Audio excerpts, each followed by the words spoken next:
Havana, the capital of Cuba, on the north coast facing the Gulf of Mexico, is today one of the most progressive cities of the Western Hemisphere. A bird's eye view of the city reveals the many landmarks of its progress and growth.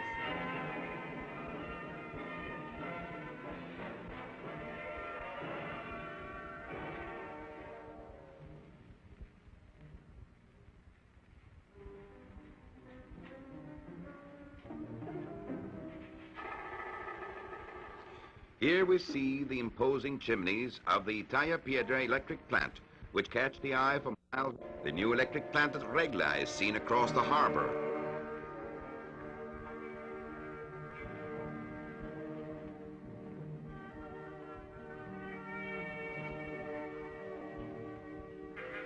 We have here the monument to José Martí at the Plaza de la República, erected to commemorate the 50th anniversary of the Republic and surrounded by other national buildings.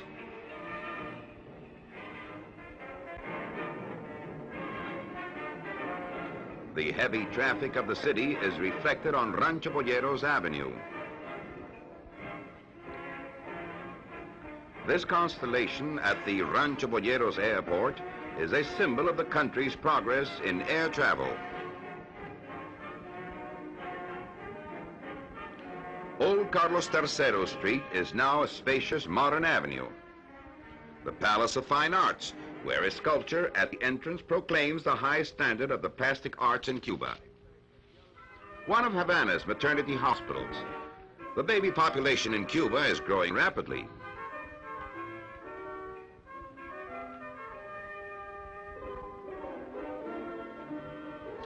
A new waterworks system with a 78-inch pipeline is being constructed in the southern basin of Havana province to meet the increasing water consumption of the greater Havana area.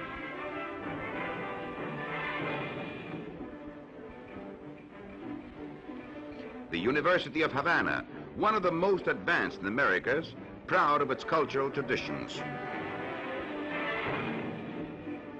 The large Masonic temple, recently erected by Cuban Masonic bodies. The new electromechanics building at Belen College. The functional style of the Miramar Yacht Club distinguishes its architecture from that of other aristocratic clubs on this seafront.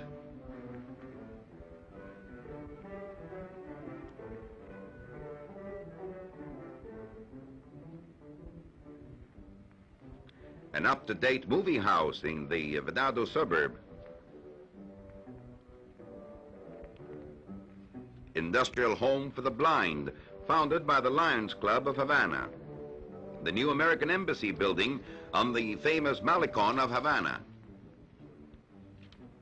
Skyscrapers as high as 35 stories have been built throughout the city during the last few years. Most of them are residential, but some also furnish space for offices and stores. In 1948, the value of new construction throughout the island amounted to 43 million pesos. In 1954, it exceeded 70 million pesos.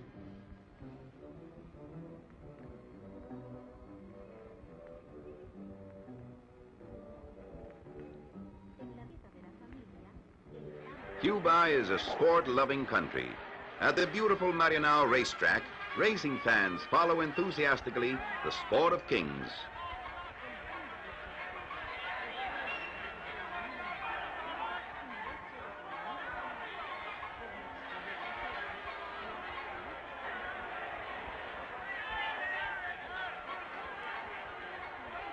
Boxing is most popular.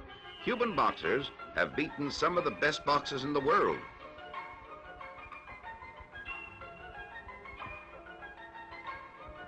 Baseball, however, is the favorite national sport in Cuba. At the new Cerro Stadium, crowds up to 36,000 fans gather to cheer the Sugar Kings, Havana and Almendares teams, as well as many amateur players. Now, let us have a look at the industrial life of the country. Cuban tobacco is recognized everywhere as the best in the world. In this factory, the selected leaf of Bajo is converted into cigarettes. Present consumption totals around 600 million packages annually. Coffee growing is one of Cuba's main industries. Output today meets the domestic requirements, and after many years, Cuba again has coffee available for export.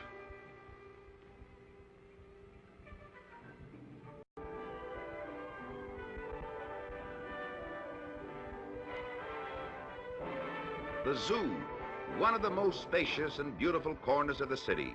Here, many and varied specimens of world fauna delight visitors.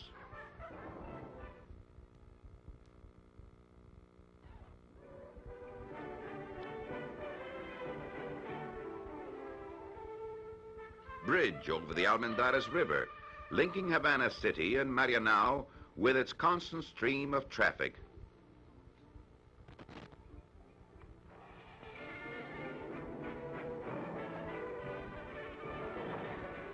On Fifth Avenue, near the beaches, the street vendors with their wares. The luscious tropical fruits invitingly whet the appetite. A modern church in Miramar. In the country club suburb, we see the finest Cuban residences. A universal style seems to blend nicely with the tropical brightness and atmosphere. We have seen something of the economic and industrial development of the nation, its landscapes and beauty. We are to show you now how the Cuban Electric Company is contributing with its expansion program to keep pace with the nation's progress. The word electricity immediately brings to mind a picture of economic progress and material welfare. Without an adequate supply of electricity, no modern nation can prosper. As will be appreciated from this picture, there's a definite relationship between the dynamic growth of Cuba in recent years and the ability of its electric power industry to deliver good, dependable service to the island's factories, commercial establishments, farms, and homes. A symbol of the economic strength of the country. This plant, with its 5 units of a total capacity of 80,500 kilowatts, is synchronized by means of a 110,000-volt network with Regla and other.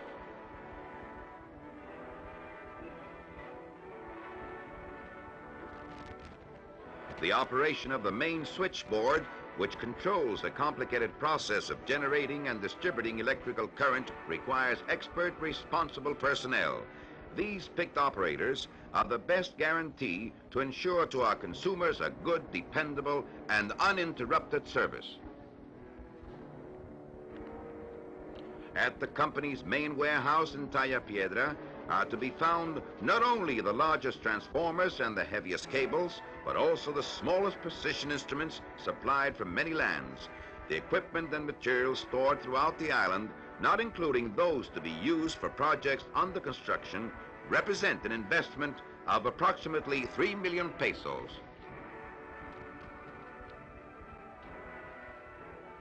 The Regla electric plant project consists of 4 units, of which 2 are already in service. One of 30,000 kilowatts capacity, another of 40,000.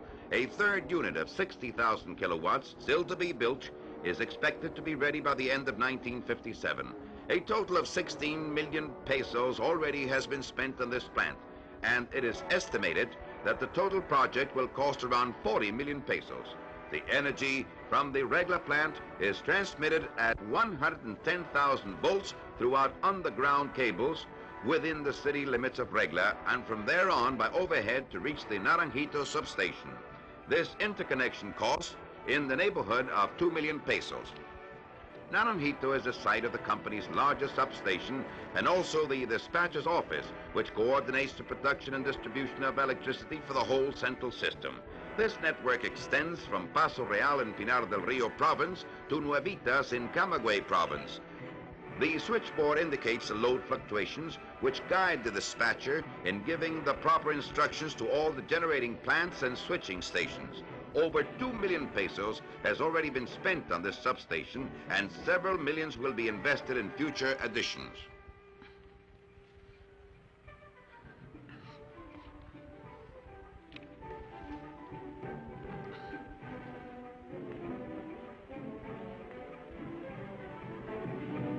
An important human factor of the electric power company is the lineman who works on the poles between wires and cross arms. He is well protected by all kinds of safety devices to minimize the dangers of his job. Gloves, safety belts, climbers and rubber protectors are all part of his working equipment, which permits him to attend rapidly any service interruptions with a feeling of security for himself, his fellow workers, and the public.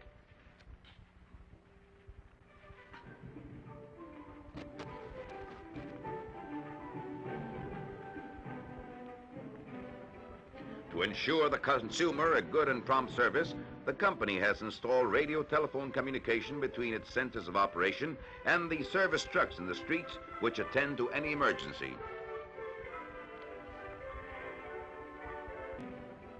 To ensure the consumer a good and prompt service, the company has installed radio telephone communication between its centers of operation and the service trucks in the streets which attend to any emergency.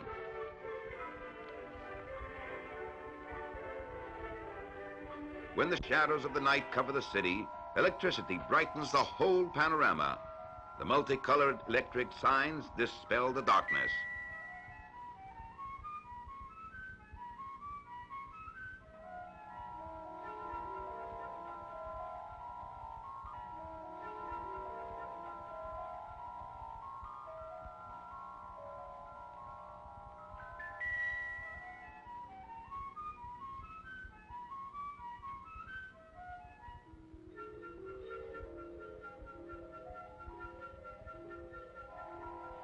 A luxurious Havana nightclub presenting world-famous shows. To the accompaniment of lively Cuban music, seductive dancers put on their floor shows in an attractive background.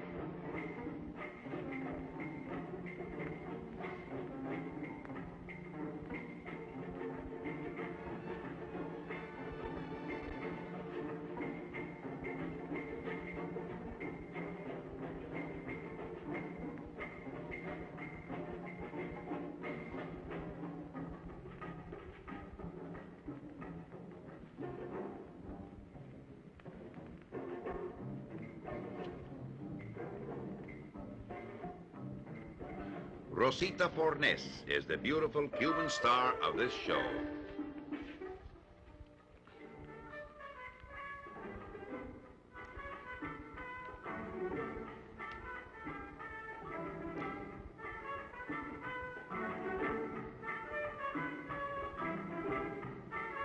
The stately pine groves and the vast tobacco plantations of Pinar del Rio province match in the beauty the high quality of the Cuban tobacco which grows in its soil.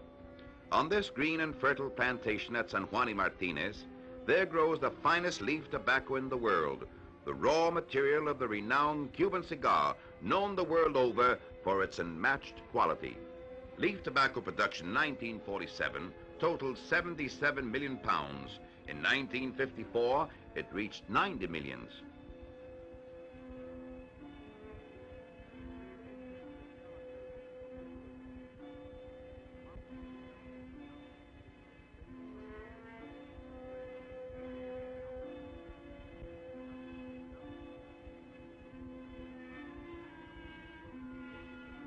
Soroa Hills in the mountainous northern zone. The crystal waters of Soroa waterfalls pour majestically on the hard stones below.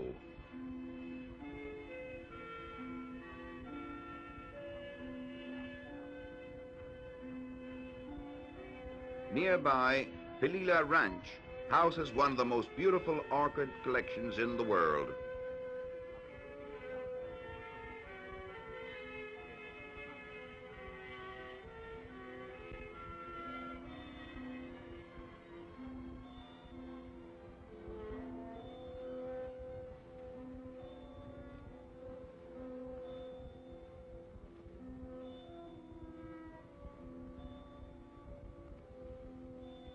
Viñales, the peaceful scenic charm of Viñales, symbol of peace, which stirs in the human mind the enchantment and beauty of this centuries-old valley.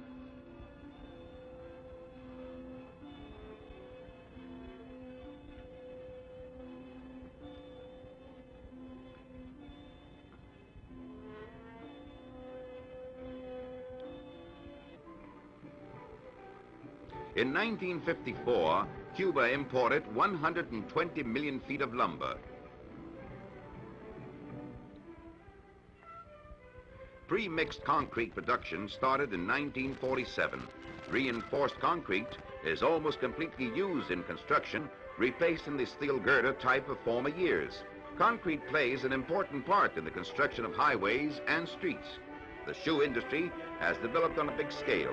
In 1948, it turned out 8 million pairs of shoes. In 1954, the output was 14 million pairs. The fabrication of duraluminum for industrial purposes is a new venture in Cuba. Carlos Finlay laid the foundation stone of modern Cuban medical science. There are over 180 pharmaceutical laboratories in the country. The manufacture of soft drinks has grown tremendously.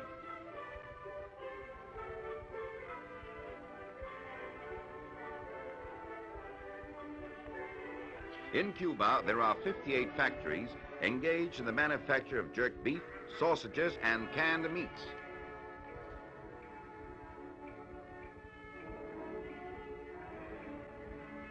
Paper and newsprint consumption is very high in Cuba. This is a large mill. A rubber tire factory. Tire consumption has doubled in the past 6 years. 1/3 of the demand is produced in the island.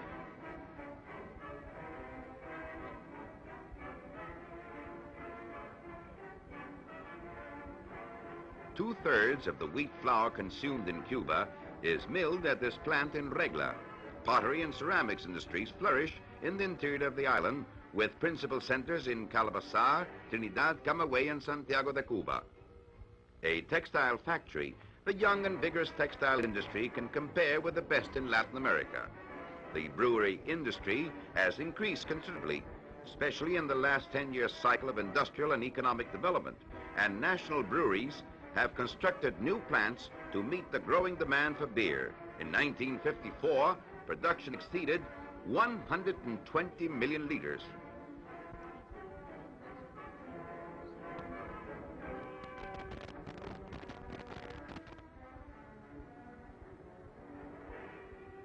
Commercial activities in Havana have kept pace with the industrial development.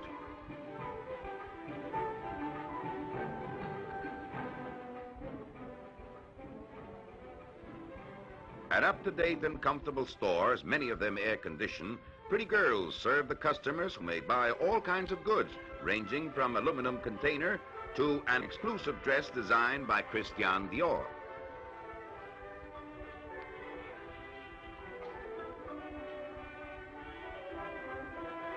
The beautiful swimming pool at the famous Havana Hotel.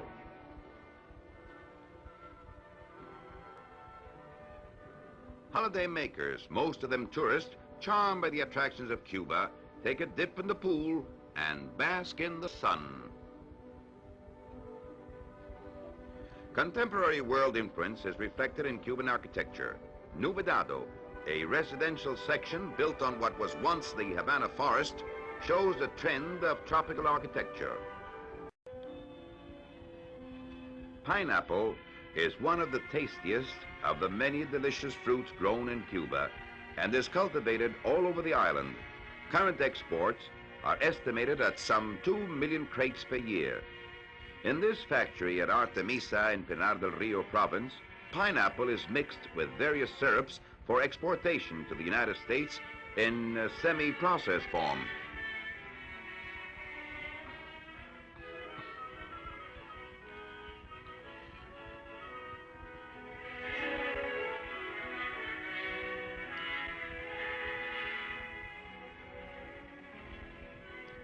The importance of rice in the Cuban diet can be appreciated from the fact that the per capita consumption is 120 pounds per year. The island's total consumption at present amounts to 7 million quintals, with a value of approximately 72 million pesos, of which 40% is now produced in Cuba. That is, about 10 times more than 15 years ago.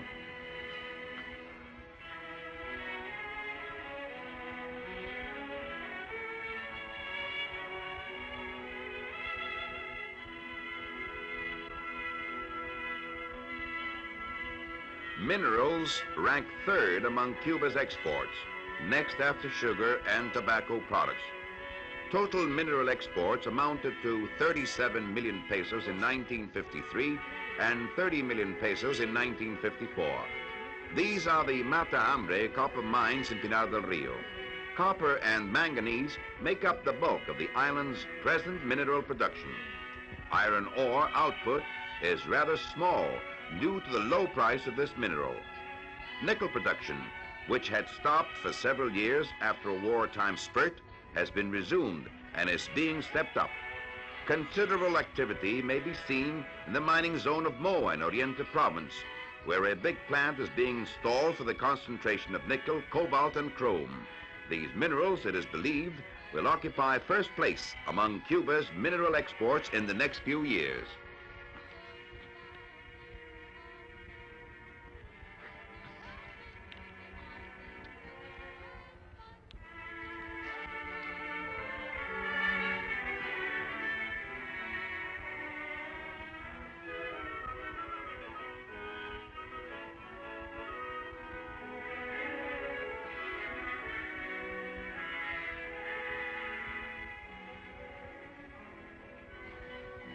Varadero, the most beautiful beach in America on the north coast of Matanzas province.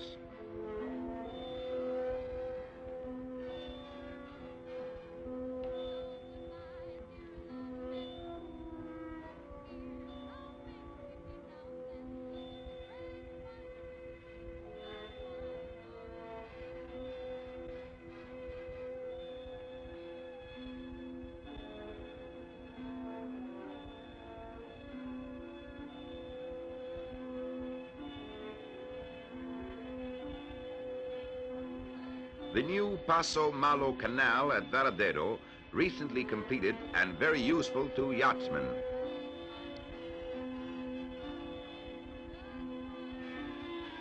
Guiterres Bridge at the mouth of the Canima River on the Villa Blanca Highway. Rayon factory in Matanzas. Cuba started to manufacture rayon only 7 years ago.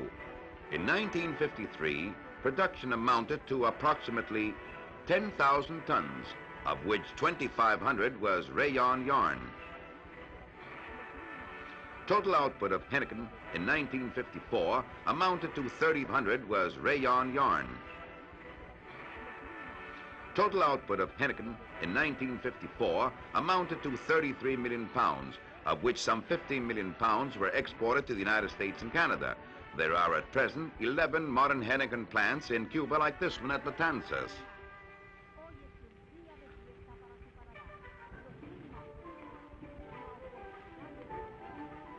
A sugar mill. The sugar industry accounts for 81% of the island's exports, utilizes 30% of its soil and 70% of its transportation, and represents from 30 to 40% of the national income. Sugar output in 1955 was 4,396,000 long tons.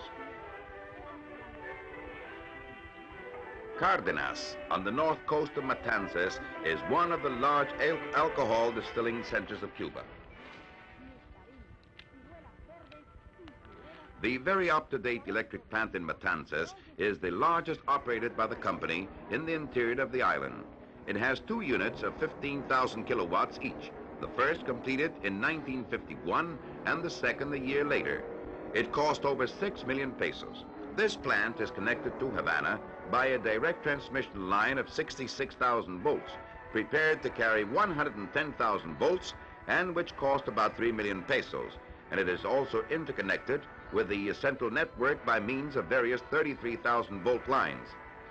These generators are driven by steam from oil-burning boilers operating at a pressure of 600 pounds per square inch.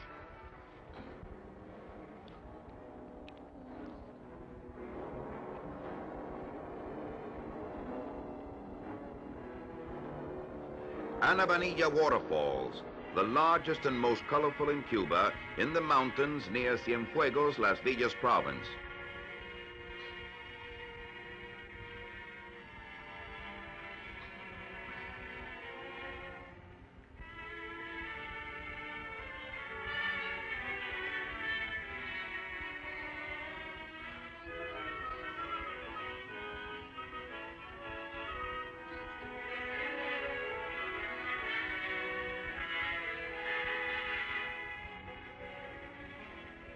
Marta Abreu University on the outskirts of Santa Clara.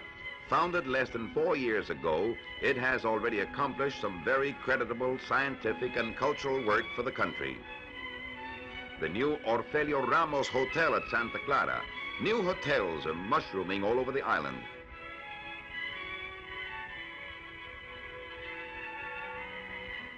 In Manacas, near Santo Domingo, we see a modern brewery which, together with other new industries, has enriched this central part of Cuba. New tanneries, like this one at Caibarien, tan some 700,000 hides every year throughout the island. The province of Las Villas has 3 important fishing centers, Cienfuegos, Isabela de Sagua, and this one at Caibarien. Total value of the 1954 fishing production was about 5 million pesos. 80% of the some 600 tunny fish along its coastline Cuba offers unusual opportunities the island with its 69 fishing industry.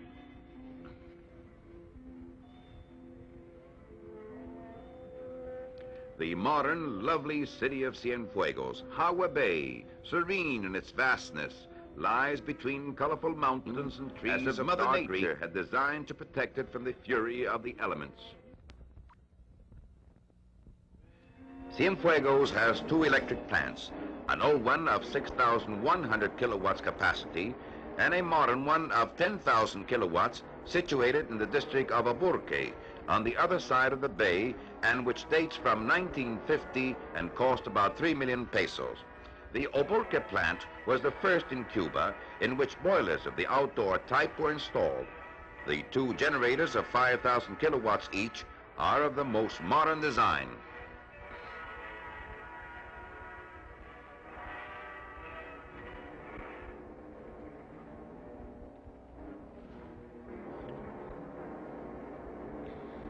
From the Cuatro Caminos substation on the outskirts of Cienfuegos, a high line goes out to Santa Clara.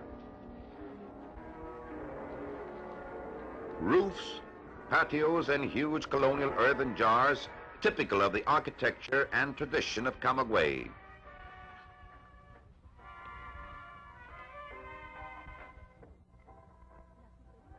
Monument to the patriot Ignacio Agramonte, who coined the famous phrase, "To fight for the liberty of Cuba, the arms of honest purpose are sufficient."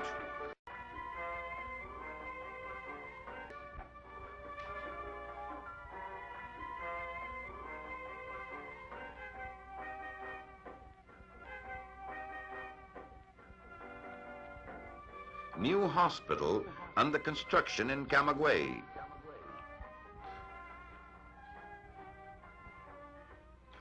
The famous orange groves in Ceballos, where fertility is increased through the efficient use of irrigation powered by electricity. Orange output in 1953 amounted to 2 million crates.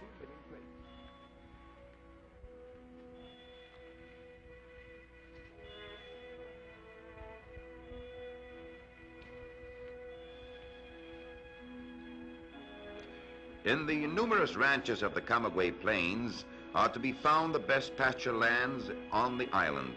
Camagüey is the largest cattle raising province of Cuba.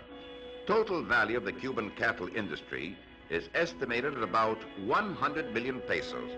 The value of annual consumption of the various products derived from the cattle industry is estimated as follows. Meat, 64 million pesos. Cheese, 3.5 million pesos. Hides, 3 million pesos. 90% of Cuban farms raise cattle.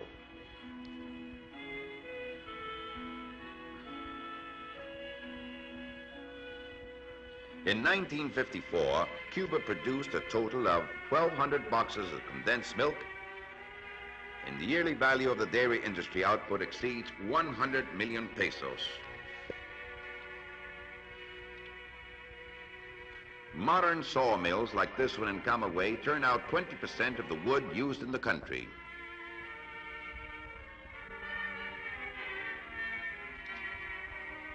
The warehouses and workshops of the Consolidated Railroads of Cuba are located in the city of Camagüey. A heavy traffic of modern trains moves through the Camagüey station.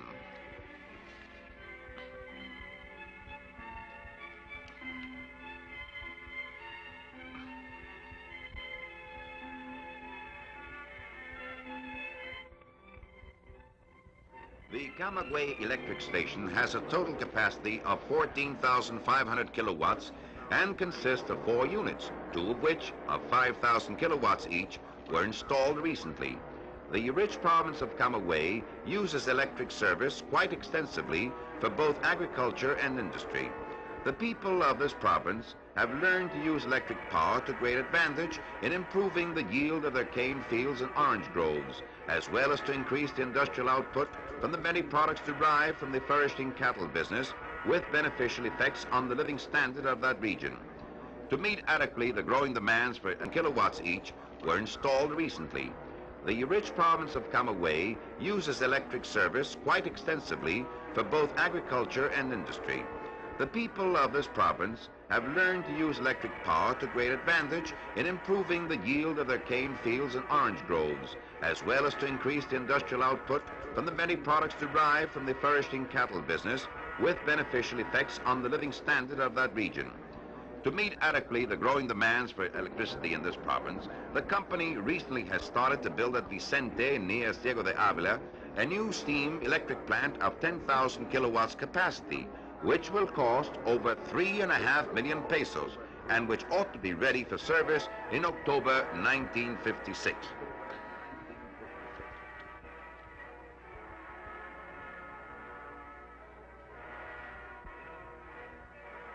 The power plant workshop is an important factor in maintaining all equipment in good running condition and requires specially trained operators like the one shown here working at turning lathe.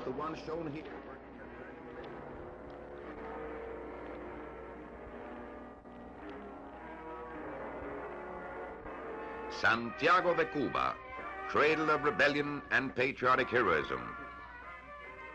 Padre Pico Street, one of the oldest of the capital of Oriente province. The Cuban natural scenery changes entirely in its easternmost province. The majesty and ruggedness of its geography are impressive. The Moro Castle at the top of Santiago de Cuba Bay.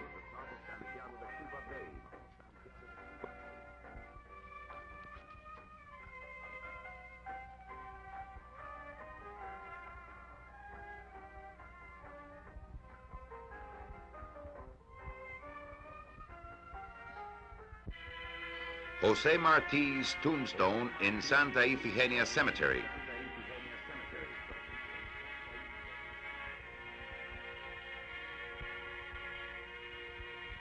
House where Antonio Maceo was born. Maceo was the greatest of Cuban warriors.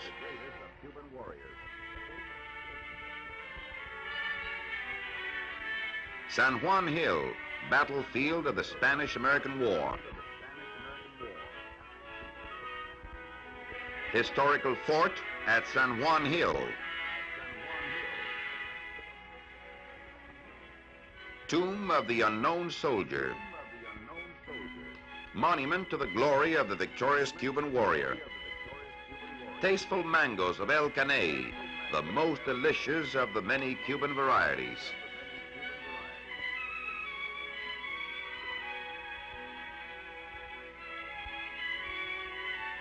The young University of Oriente, with a deep sense of its mission for the cultural progress and development of Cuba, is concentrating its activities on science, convinced of the importance of scientific training and research for the benefit of the nation, but without losing sight of spiritual, ethical, and civic values as well.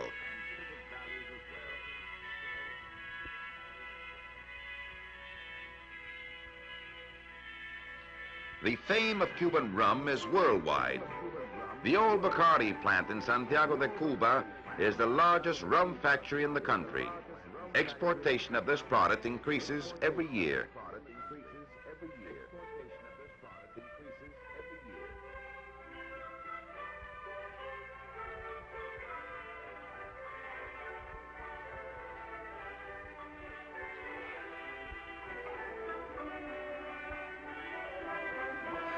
Modern cement factory in Santiago de Cuba. Output for the whole island in 1954 reached 2.5 million barrels, equivalent to 70% of the country's consumption and almost double that of 8 years ago. Oriente has its own network, independent of the central system, which serves the territory from Campechuela to Guantanamo. Its 3 electric plants in Santiago, Manzanillo, and Guaso have a total generating capacity of 26,800 kilowatts. In Santiago, 2 units of 5,000 kilowatts each have been installed recently, and in the near future, work will begin on an 8th unit of 10,000 kilowatts, which will cost around 3 million pesos, and which it is hoped will be in operation by July 1957. And so, friends, you have seen the enormous strides made by Cuba in recent years and the important role played in such progress by Cuban Electric Company, which supplies more than 90% of all the electric power used in Cuba. Over the past 9 years, the company has invested nearly 100 million pesos in new facilities to meet the growing demands of the country. Today, it has a total generating capacity of 267,000 kilowatts, which ought to be increased to approximately 380,000 kilowatts by 1960. But to continue the adequate financing of its vast expansion program, Cuban Electric needs the cooperation of the Cuban people through their participation in the purchase of the company's first mortgage bonds. These bonds possess 5 important characteristics. First, they bear an annual interest rate of 5%. Second, they are guaranteed by the solid security of all of the company's properties, valued at over 225 million pesos. Third, the interest coupons are paid promptly. Fourth, the bonds are listed on the Havana Stock Exchange and therefore are easy to sell in the open market. And fifth, they are as the first mortgage bonds of Cuban Electric Company. These bonds can be purchased